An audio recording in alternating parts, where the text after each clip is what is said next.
Good afternoon. I hope everybody had a good lunch. I think that's where we're coming from, right? Awesome. So hopefully you're awake and not in a food coma or anything like that. We'll try to keep it entertaining for you a little bit. In this session, we're going to be talking about mobile app measurement with Google Tag Manager and Firebase. And I'm Scott Herman. I'm a product manager on the Google Analytics team, in charge of Google Tag Manager. And I've been at Google for a while now. For those of you who saw me in the earlier session about large-scale implementations, you heard me say this already, but I've been at Google for about 7 years, and I've been a product manager for a few of those years. And prior to that, I worked on our implementation team. And in that capacity, I worked with a lot of customers to get them up and running, both with websites and with mobile apps. And so I definitely understand some of the challenges, and we've tried to take that experience and bring that into how we develop our products and improve our features and whatnot. And I also have with me today Eric Burley, a senior software engineer on our team who's led our efforts around mobile apps. And I'll bring him up a little bit later on to walk us through some of the technical details. So we're hoping to cover some context around the platforms, the mobile app platforms of Firebase and Google Analytics and how these things fit together. We'll explain Google Tag Manager and how it fits within this context, what the benefits are for it within mobile apps. Then I'll hand it off to Eric. He'll walk us through a demo of an implementation to show you just how easy it is, and also give us some best practices around development. And we'll wrap up with a quick overview of all the different mobile platforms that we support, and hopefully have some time for questions as well. The following content is public. Everything we're going to be talking about here has been released. We're going to give you, as I've mentioned, some overview of the benefits of using Google Tag Manager in mobile apps. We're going to do a deep dive into the implementation. We're not talking about much that's forward-looking. There is going to be maybe one or two things that are released in the next week or so that I'll tell you about. But on the whole, this is a review of where we are currently. Now, as I've said, I want to give a bit of context as to the Firebase platform, what it is and why we're talking about it. And how many of you went to the Firebase overview session yesterday that Steve Ganem did? Awesome. So maybe 2/3 of you.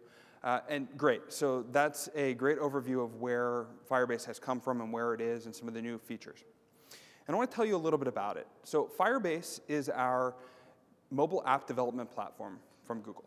And we launched Firebase last year at Google I/O 2016, our annual developer conference.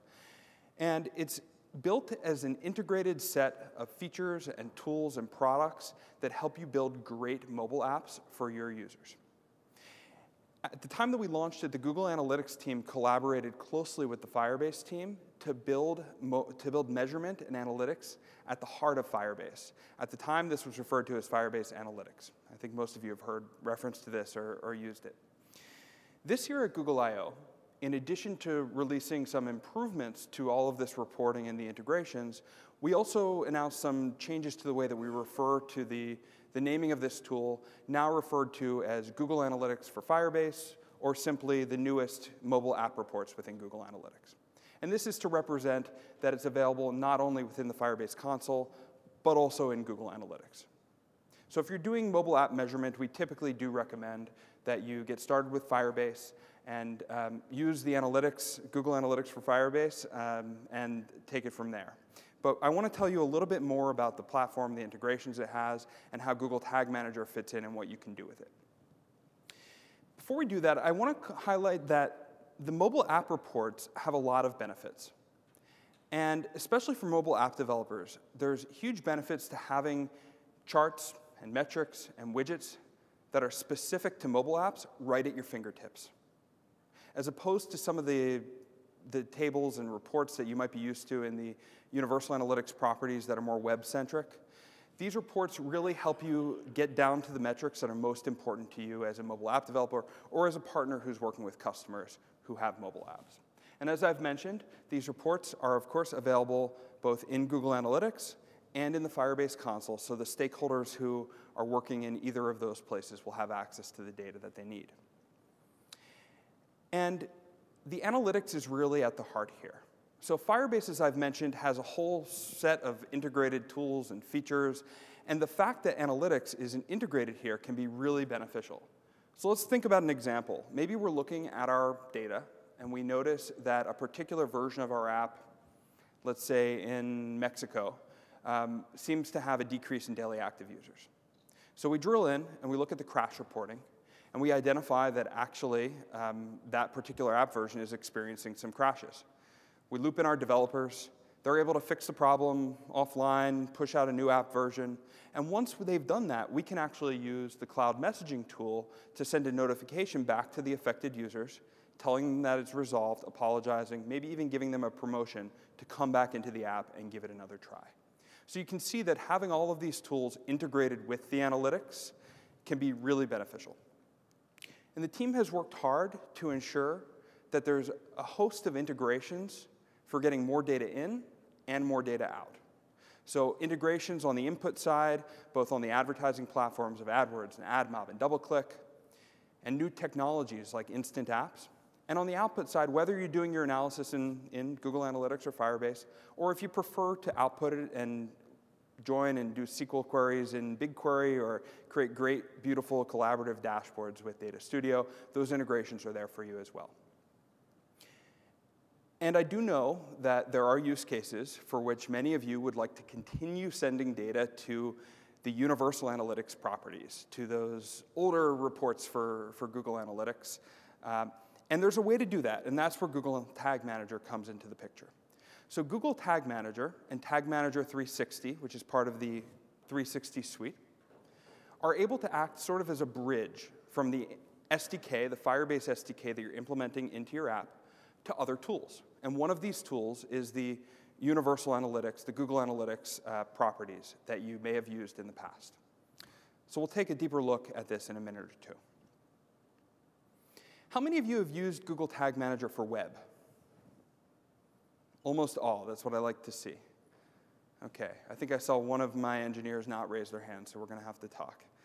And how many of you have used Google Tag Manager for mobile apps? OK, still a lot of you, but not necessarily all. How about the latest version of Tag Manager for mobile apps with Firebase? OK, and now we're starting to trickle down. Awesome. So I want to tell you about some of the benefits of using Google Tag Manager for mobile apps. I think for some of you this will be familiar, but it should be helpful to go through. And some of these benefits are really centered around tag management capabilities. These are things that are similar to the benefits of using a tag management system on the web. We'll go into details on each of these in a minute or two.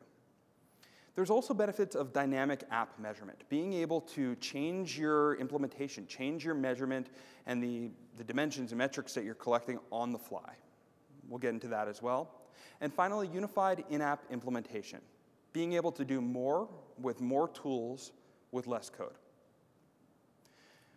When it comes to tag management capabilities, I said this earlier, for any of you who were in that earlier talk about implementation, I'll say this again. When we think of Tag Manager, I've heard for years now people talk about how Google Tag Manager is designed to, and tag management systems in general are designed to help marketers and analysts work around their IT teams, right, and get around their developers. It's not how we think about the product. We think of tag management more as a collaborative tool, as a way for marketers and developers to work better together, for partners and their customers to be able to collaborate and get tools implemented and move on to the data and the analysis and the reporting and all of that great stuff. So a lot of what we focus on within Google Tag Manager has to do with access and collaboration. We have tools like our workspaces functionality that lets multiple people work together on deploying tools within Google Tag Manager. We have granular access controls that lets you control who's access to what within the container. And we have, for our Tag Manager 360 customers, we have some enhancements to that, like our approvals functionality and our container zones. And if you're interested in learning more about any of this, we do have a demo booth set up in Demo Alley where you can come by and check some of it out. The next thing here is previewing. And especially for those of you who are not developers, or for those at your customers who are not developers, using the preview functionality within Google Tag Manager can be a great way to ensure that the measurement that you're deploying is accurate before you push it live to everybody. And finally, versioning. being able to capture this snapshot of your container. This is sort of the branching that we have within Google Tag Manager, in that we have this one set of versions that are the snapshots leading up to the point that you're going to hit publish to have something live within your mobile app. And this can be really, really valuable. Before I worked as a product manager, I mentioned I was doing implementations and working on the support team. And I can't tell you how many times we would look at the data and say, well, something happened on August 20th. I don't know what it was. Let's take a look at the versions in the container and see, did something happen on August 20th? Was it a change in the container that caused maybe a dip in the data? Or was it a change in behavior or a problem with the app? Right? So being able to look back at what happened when, click into the version, see exactly what changes had been made, and even revert to a state prior to that if we need to, can be really beneficial here. But again, this is all stuff that you're probably familiar with from the website and also from the mobile side if you've used older versions of Google Tag Manager for mobile apps. So I want to talk a bit about the dynamic measurement capabilities, and I think this quote pretty much sums it up for me. All of our users always immediately update to our latest app versions. Said no one ever. Right? I don't know about you guys, but I am definitely remiss when it comes to updating my mobile apps. I usually wait until the app stops working, or I read about some article that tells me there's some feature that I realize I'm not seeing in the app, and then I'll figure out why, and I'll go update that app. And I don't think I'm alone in this. And in actuality, app version adoption looks something like this. Right, where each of these colored blocks is a new app version being released. So what you'll see is that unlike the web, where we can push changes and usually relatively quickly have those changes go live for everybody, which would be a vertical line here, that's not what happens.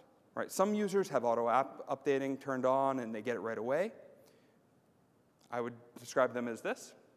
I've got the latest and greatest. And then other users like to take their sweet time. My hobbies are not updating my apps and ruining your data. So why is this a problem? Well, I want to cover two things here. The first thing is that shipping a new app version isn't free. It's not necessarily an easy process.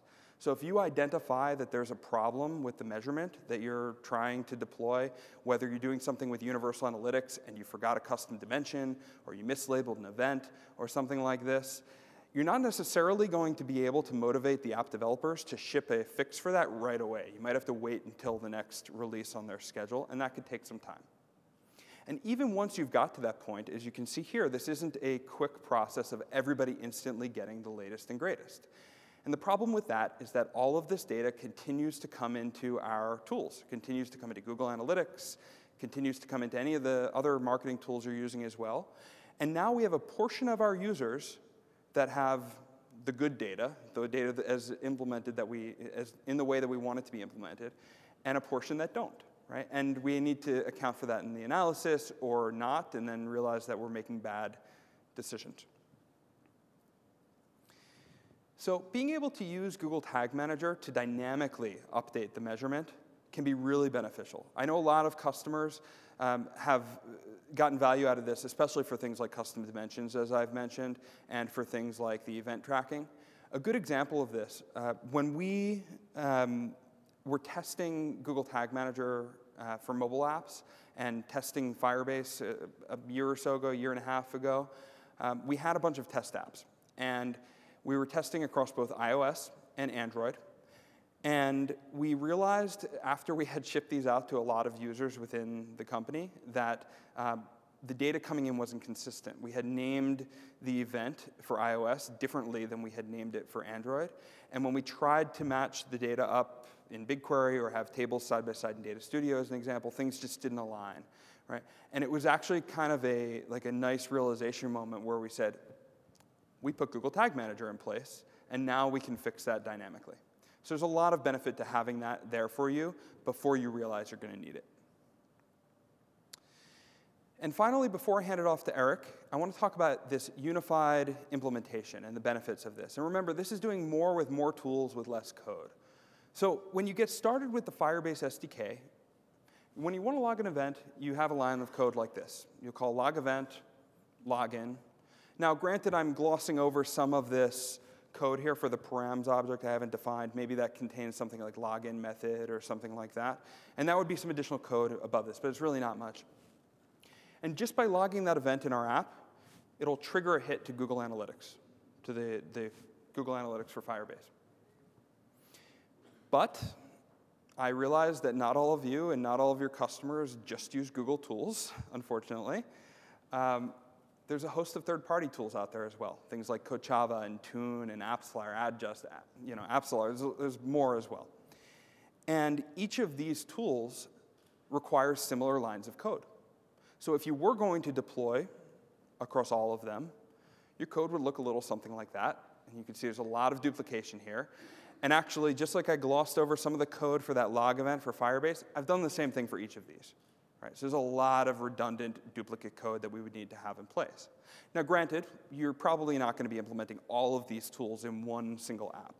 But even using 2 or 3 of them results in duplicate code that you're going to need to maintain across all different parts of your apps. And also, for those of you who are working with your customers, requires learning the syntax behind all of these tools and trying to figure out when things don't go right, why they might have gone wrong. So now, this is about Tag Manager. How does that come into this story? Well, Tag Manager sits as a simple add-on to the Firebase SDK. And this is a little bit different than it is on web. Right? So on web, you implement Google Tag Manager on your page, and then that deploys everything. In the Firebase world, you have your Firebase SDK in your app, and then there's an add-on for Google Tag Manager. And Google Tag Manager sits as this layer between the in-app implementation and all of the tools. So it can listen for these log event calls, and it can do things when it hears them.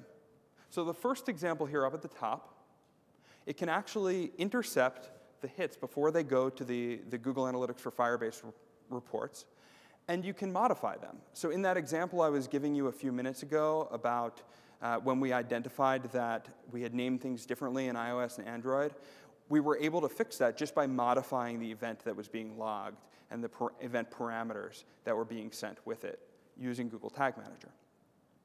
You can also use all of those events, just like you were able to do in the past with the data layer and you can on the web today, as a trigger for tags to be sent, for hits to be sent to all of these third-party tools. And there's one more thing you can do with it. In addition to these third-party tools, you can send them to Universal Analytics properties. Right? And again, I know that this is a use case. There are use cases, for example, roll-up reporting for those of you who are 360 customers. Enhanced e-commerce is one. There is some e-commerce reporting in the newest mobile app reportings in Google Analytics, but that deep enhanced e-commerce is not there yet. For that, you can send data over to the Universal Analytics properties. And I know some of you might be thinking, but actually, Scott, no, that's not true because you don't support enhanced e-commerce and the Universal Analytics properties and mobile containers. We are launching that within the next week.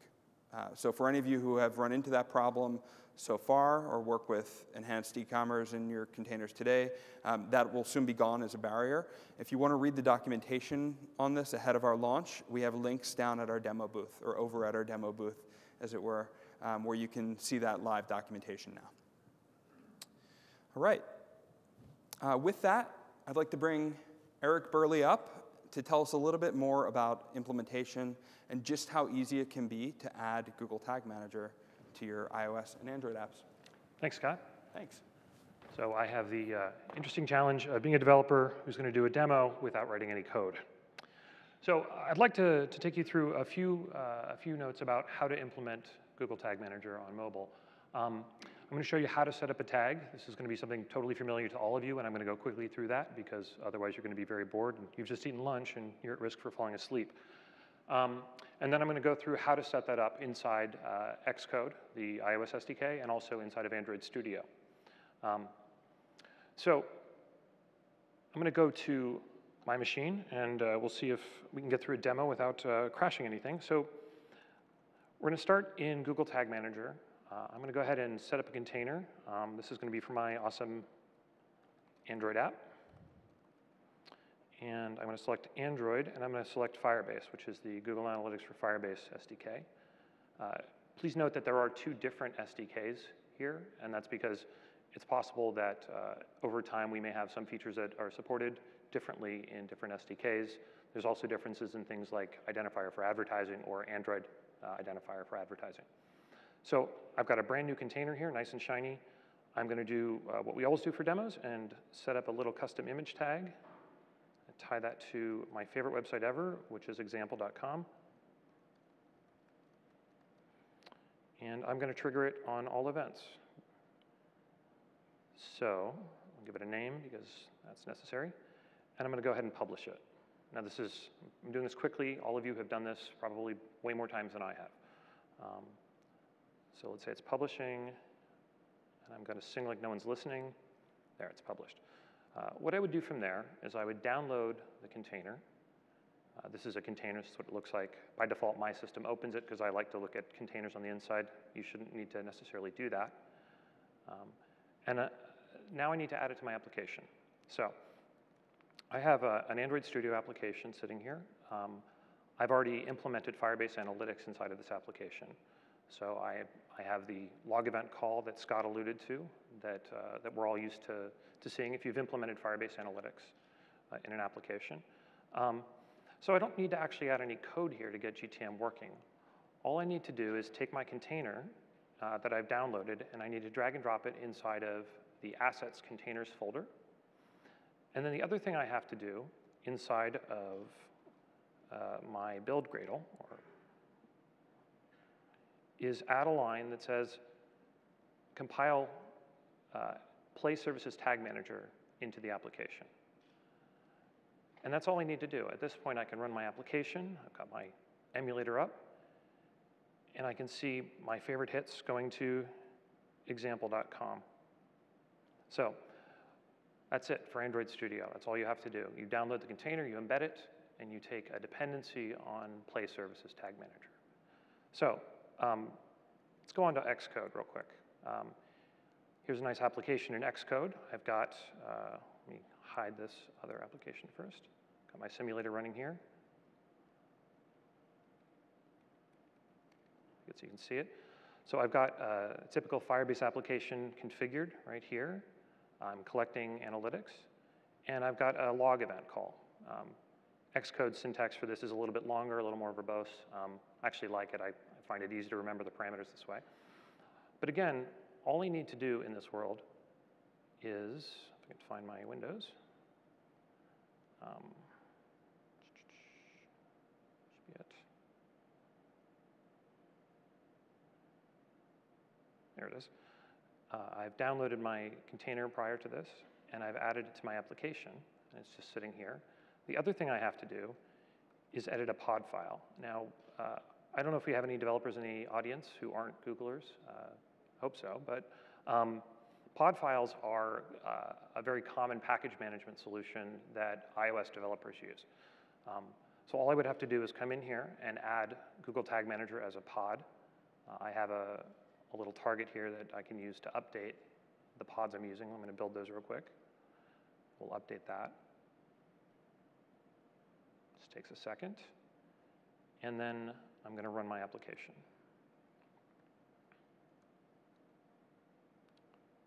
So over here, I'm running my nice little application.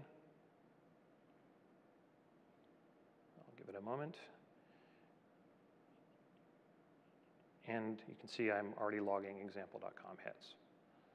Can we go back to the slides, please?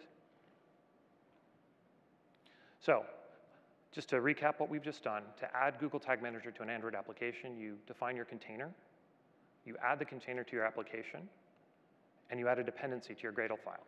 And that's it. There's no code involved. Similarly, on iOS, define a container, add the container to your application, add the pod to the pod file, and you're done. Next, I'd like to go through some best practices for development. These are sort of tips that have come about through supporting forum requests and from just our own experiences of debugging our own code. And I hope that they're things that can be helpful to you in setting this up. So the first practice I would share with you is turn on verbose logging. I showed you some logs that are coming out in our tools. That's there for our use and for yours. It's there so you can see what's going on in the application. It can be very handy to be able to see all these parameters that we're sending across. And on Android particularly, we support verbose logging, and that will make Google Tag Manager produce a lot of output. That's really useful. Another tip is to verify that your container is loaded. If you have verbose logging on, it's very easy to see if your container is loaded. But we do see instances where people have downloaded the container and put it in the wrong folder, or for some reason excluded it from their build. And it can be very handy to make sure that that's the case, that you're actually loading it. On screen is one way to do that. This is a piece of code that Scott came up with. It's a custom logger. One capability we have in Google Tag Manager is to add custom variable implementations or custom tag implementations. And you can use these if you want to integrate with a service that we don't have native support for, or if you want to write your own variable to supply data to the container. Or in this case, this is a tag provider that Scott wrote that is just an enhanced logger. Let's say that Google Tag Manager verbose logging forgot to include a detail that you wanted, or you need some information to help you determine timing.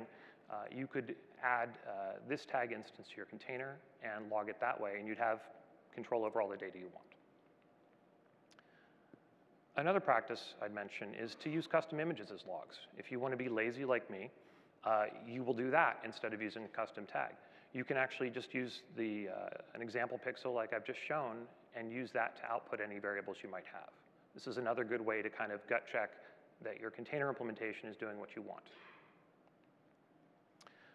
Scott mentioned preview, and preview is a really good feature for those of you who aren't sitting around developing.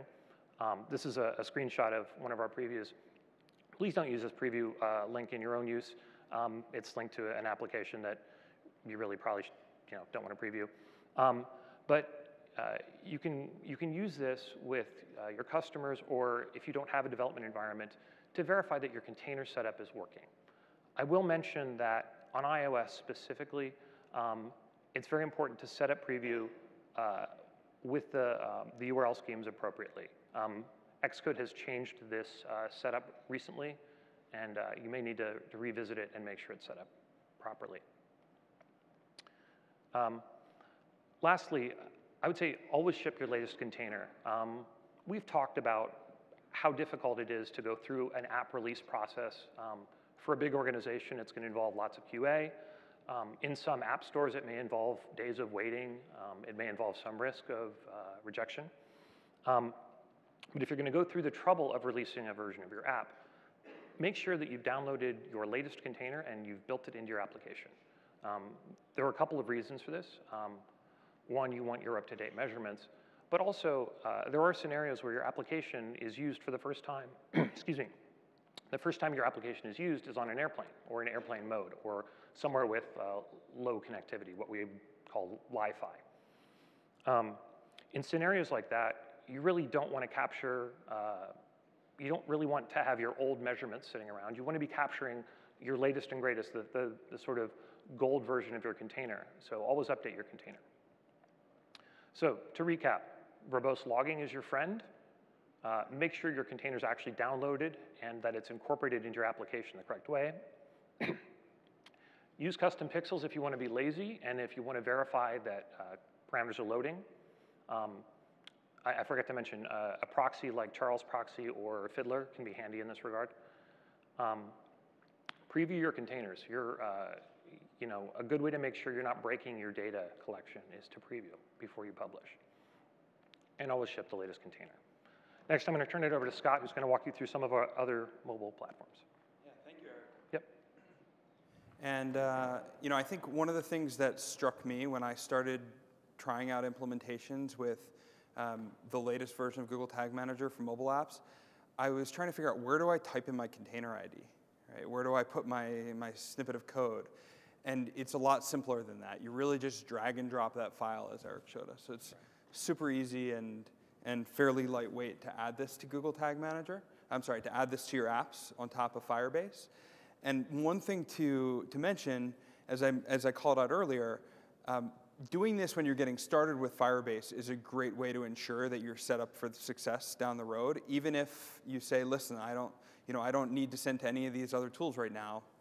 Google Analytics for Firebase is doing what I need it to do. I'm good. there's still benefits to having Google Tag Manager in place so that if down the road that changes, you don't have to worry about having that bifurcated data, right?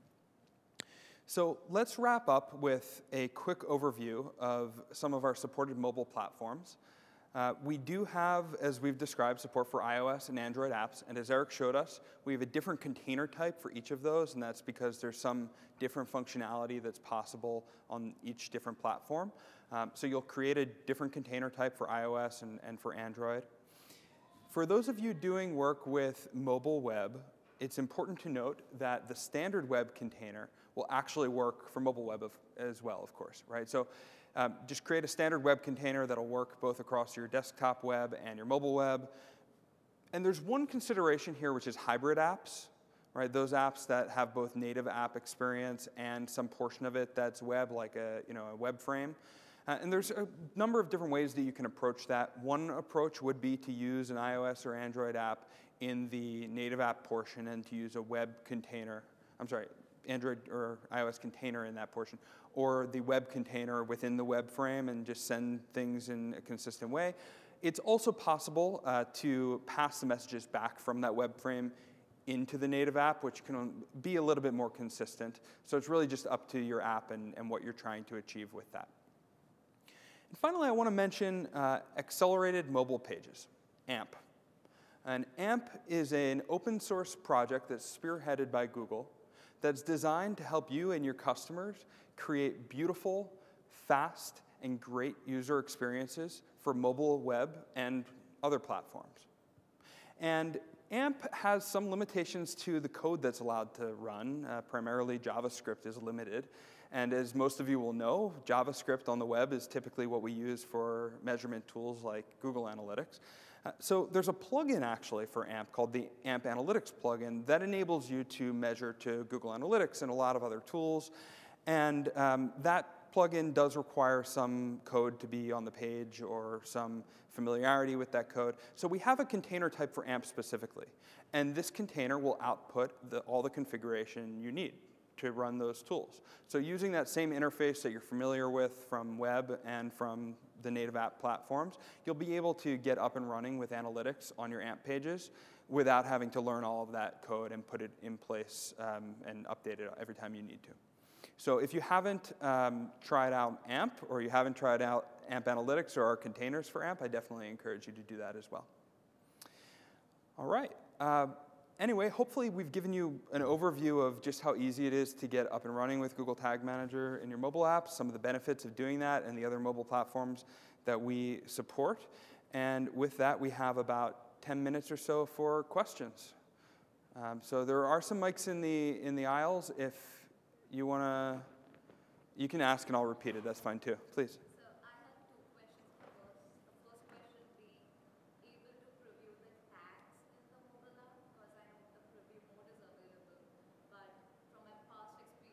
Yeah.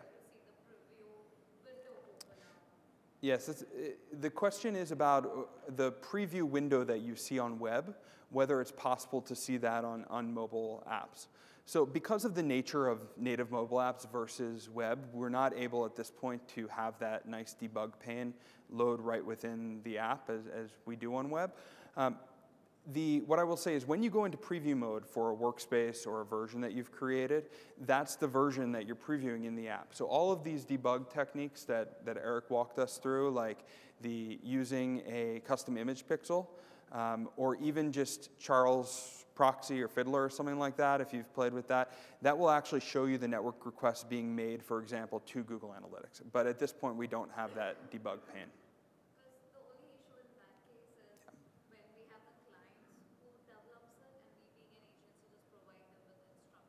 Right. In that case, we can't really confirm that whether the tag is implemented correctly. We have to depend on them to give us the Charles proxy logs. True. Something that is on the roadmap. Yeah. So the follow-up question there was that when you're working with a customer, you have to depend on them. You give them the instructions, and you have to depend on them to send you the Charles proxy log. So is this something that's on the roadmap? I think, I will say you can share a preview. So if you did have access to the app or you had access to an emulator, you could do that. I would say it's not imminently on our roadmap. It's not something that we're saying, oh, we're going to launch this in such and such time. I'd definitely love to build something for this. I don't know, Eric, if you have any other thoughts on that. I think if it's for an application that's already in one of the app stores and that you can help them preview, that should be feasible as well. Preview is just something that will work in the app, unless they've gone through some pains to remove the preview URL functionality. Right. But for a native Android app or even for an iOS app with the bundle set up properly, it should continue to work even in the App Store. Mm-hmm. That's my second question. Sure. So what Eric spoke about, that we need to ship the new GK container whenever we have possibility. Is there any other issues if we do not really ship the new container when we are launching a new version? There's not particularly an issue. It's simply if the developer, let's say the developer built the application 6 months ago and you've added 10 tags and removed 3, or you've changed parameter names or something like that, all of a sudden you're going to get some smattering of that initially, right? So Google Tag Manager SDK, when it starts up the first time, if it has connectivity, we'll go and grab the latest container version because we want to be fresh. However, if you have offline scenarios that you support, you potentially have to deal with that. So for some applications that are purely online only, it's not a concern. But for some applications that support offline, it would be a recommended practice. But there's no other ramifications I can think of. Yeah, the other thing to consider is it might vary how important that is based on the app, right? So you can think of some situations, and I think here we're talking about how beneficial it is to actually ship the latest version with the app, like every time you make changes to Google Tag Manager, if you really need to update the app to have that latest version shipped down with it. If you're working on an app that's a tablet app primarily, or you think that's going to be largely used, I would wager a guess that tablets are probably used more offline than mobile phones. If you're working on an app that's going to be primarily used in a region where connectivity is a little bit slower or more spotty, that might be another reason. But it's really up to you. It won't damage the container from running if it's not the latest version. The other thing is that there's a lot of effort in releasing an application. Sure. This would be a very small increment of that, right? So. Let's move on to some more questions. Were you first? Sure. Yeah, thank you. I have a very basic question. Sure. You've shown that in the demo, you can ship the container. It looks like a JSON format, and I think it contains a data. But how do you manage the code? For example, if you want to, if you have a data inside the app and you want to separate it into 2 custom dimensions, how do you write those code in the Google Tag Manager? So the question is, if I'm understanding it correctly, the question is, how do I, for instance, derive custom dimensions from an event time logging? Is that the question? Yeah. Okay. So could I get my screen on screen for a moment? The demo screen. Yeah, the demo screen. Thank you. So just by way of sort of answer, I hope.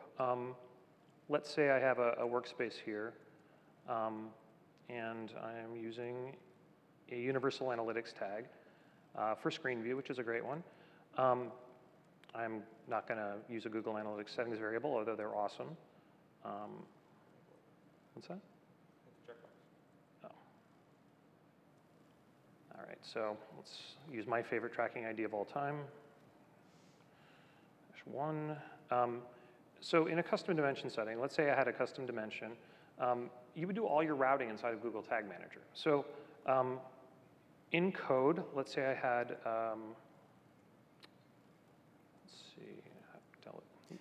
Yeah, while you're doing this, I'll just mention. Maybe I should take this question offline and summarize it. Okay, But okay. Sure. I can talk to you about it afterwards if you want, and take you through a more thorough example. The short answer is log an event via the Firebase SDK, use your parameters and send the parameters you want to do it, and then use a Firebase event property variable as the value of a custom dimension field. Right. And I can go into more detail and examples with you later if you'd like. Yeah, so Firebase has log event and set user property, right? Right. And with each event, you can pass in event parameters. Right. And just like you can with the data layer, you can create variables to pull those values out of the log event parameters. Another question. Thank you. I have a question regarding Tag Manager for AMP.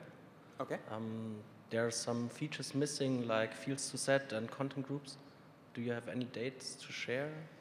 Because, for example, IP anonymization, modify the page path, this would be very handy. Totally understood. So fields to set is one that we would definitely like to add. I don't have an exact date to share, but we are working on it. So it will, at some point, we will support that. Yeah. We can possibly chat offline, and you can tell me more about exactly what you're trying to do, but I definitely understand the use cases for that and things like content groups and whatnot. Thank you. Of course. Hi. So the use case here is that we are like analytics experts, but we're not developers, and we don't have all these fancy things. Sure. And so we work with developers together to come up with solutions. So I have two questions. One is we work a lot with Firebase to GTM to analytics. Okay. And we lack visibility to the events that are being automatically created in Firebase. And not just the events, but the event parameters. Yeah. So we don't know what parameters are logged automatically. We don't know it in advance, so we won't ask the developer to do it. How can we have better visibility towards this area? This is one question. And another question that it might be related to that is that at the end of the day, when we're trying to debug, it should be simple, but we still didn't come up with a good enough solution because we usually get like a test flight version. Yeah, distribution. Yeah. And we seriously, at the end of the day, most of us here, we just look at real-time reporting, which is not good enough. Sure. So on the first part, I don't know if Eric, you wanted to say anything? Yeah, I think I can field some of that. Firebase's built-in event and their properties, I believe, are documented online. They should be. I think we worked with Steve to get that documented. If it's not, we should work on that some more. I would also say, go ahead. I just want to add to that. For those of you who don't know, so one of the benefits of the Firebase SDK and Google Analytics for Firebase is that certain events are actually logged automatically for you. Right. So, and that can mean that you don't have to do this log event code for certain things. As Eric's describing, there is a Help Center article on the Firebase side that should lay out all of those automatically collected events and user properties. Right. If you find that that's not the case, we should talk.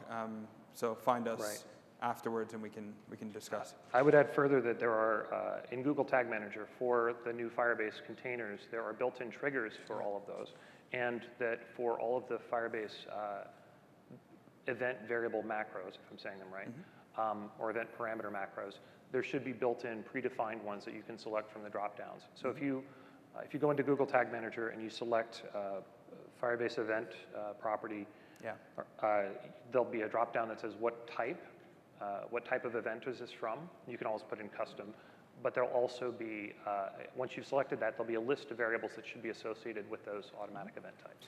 And then on the debugging side, and we have about a minute and a half, and I also want to get to this other question over here.